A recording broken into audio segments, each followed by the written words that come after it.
Right brain, दाया दिमाग, जिसका काम है मनचाही वस्तु को खींचने का। लेकिन दाया दिमाग कब सक्रिय होता है, राइट ब्रेन कब सक्रिय होता है?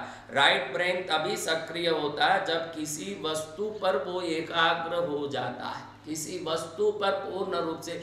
इसीलिए हमारे यहाँ त्राटक की क्रियाएं शुरू हुई। त्राटक कब से शुरू हुई? जब ऋषि मुनियों ने समझा कि भाई ये दाया दिमाग जब भी सक्रिय होता है, सक्रिय होते ही दुर्लभ से दुर्लभ आश्चर्यकारी परिणाम लाता है, चमत्कारी शक्तियां प्रकट करता है। दुनिया की कोई भी चीज को, वो समृद्धि हो, धन हो, कि ईश्वर की कृपा हो, कि भक्ति हो, कि आत्मज्ञान हो, कि मैं पहले से कहा वस्तु कोई भी हो, प्रक्रिया समान होगी। आप ध्यान रखिएगा, प्रक्रिया में फर्क नहीं होगा। जिस वस्तु के सामने आप खड़े हो, त्राटक करोगे, आप दीपक के सामने त्राटक करोगे तो वो ज्योति की अग्नि आपके अंदर प्रवेश करेगी, आप तेजोमय होगे। चंद्र के सामने त्राटक करोगे तो शीतलता प्रकट होगी, हाथी के सामने त्राटक करोगे मद प्रकट होगा, सिंह का त्राटक करोगे, सिंह का फोटो रख के सामने देखते ही रहोगे, कुछ दिन के बाद आप ऐसा बल महसूस करोगे कि दहाड़ने लगोगे शेर की तरह। ये त्राटक से ही मंदिरों की रचना शुरू हुई, मूर्तियों की स्थापना शुरू हुई।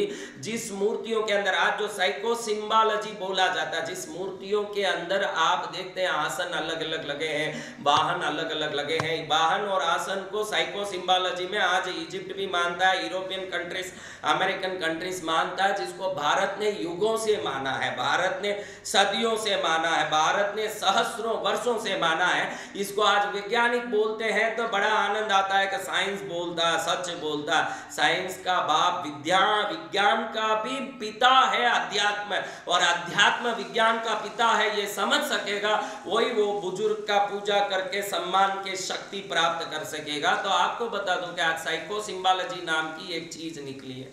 साइको यानी मन के नियंत्रण से वस्तु को प्राप्त करना, साइकोलॉजी कहते हैं जिसको। सिंबोलॉजी यानी चिन्ह, किसी चिन्ह से फायदा प्रकट करना। साइको सिंबोलॉजी यानी मन को किसी चिन्ह में लगा के अपने जीवने दिमाग को, दाएं दिमाग को सक्रिय करके इच्छित तरंगों को बाहर निकाल करके उन तरंगों से प्राप्त शक्ति से मन चाहे फल जीवन में प्राप्त करना, रोग मुक्त होना, संकट मुक्त होना, भय मुक्त होना, समृद्धि प्राप्त करना, धन प्राप्त करना। अब आपको सरलता से समझा दिया कि यह अंधविश्वास नहीं है। जब भी दाया दिमाग सक्रिय होता है तो अलौकिक शक्तियां उसमें प्रकट होती है। मनुष्य शरीर से निकलने वाला तरंग तूफान को उत्पन्न करता है। कोई ज्ञानी जल पर चलता है, कोई ज्ञानी आग पर चलता है। तो जब दाया दिमाग सक्रिय होने के बाद उनके मन में जो विश्वास आता है वो चमत्कार को प्रकट करता है। कोई व्यक्ति धंधे में अरबोपति बनता है तो कहीं जाके उसका दाया दिमाग सक्रिय होता है तो समृद्धि को आकर्षित करता है। इसलिए आप देखेंगे कि सरस्वती जो सफेद कमल पर बैठती है, इस सफेद कमल को आप गूगल में जाइए, साइको सिंबोलॉजी टाइप करिए, साइको सिंबोलॉजी, और सफेद कमल डालिए। ये सब साइको सिंबोलॉजी इंडिया का नहीं है, विदेशों का है। लेकिन ये होने के पहले ही भारत में ये सब हो गया। सरस्वती सफेद कमल में बैठती है और सरस्वती को देखे तो ज्ञान मिलेगा, ये हम कहते हैं। और आप साइको सिंबोलॉजी में जाके सफेद कमल को देखने से क्या मिलेगा? देखिए, विदेशी लोग कहते हैं ज्ञान मिलेगा। अब वो साइंस में कहेगा तो ये आपका दिमाग काम करेगा। साइंटिस्ट कह दिया तो मिलेगा ही मिलेगा। साइंटिस्टों का बाप कहे तो नहीं मिलेगा इनको, खाली साइंटिस्ट कहे तो मिलेगा। आप उसी साइको सिंबोलॉजी में जाइए और लाल कमल को डालिए, लाल कमल, रेड लोटस। रेड लोटस आप गूगल में जाइए, साइको सिंबोलॉजी डालिए, साइको सिंबोलॉजी डाल के रेड लोटस डालिए। उसके लिए क्या फायदा लिखा है देखिए, लाल कमल के पास लिखा है प्रगति, धन की प्राप्ति, सुख की प्राप्ति। और लक्ष्मी लाल कमल पर बैठती है और मंदिरों में दर्शन करते हैं तो प्रगति, धन की प्राप्ति, सुख की प्राप्ति। हम हजारों वर्षों से इनका उपयोग किए महाराज, और हमको इसका आनंद लेने का तरीका नहीं आया। और आप साइको सिंबोलॉजी में जाइए और शेर का देखिए, किसका?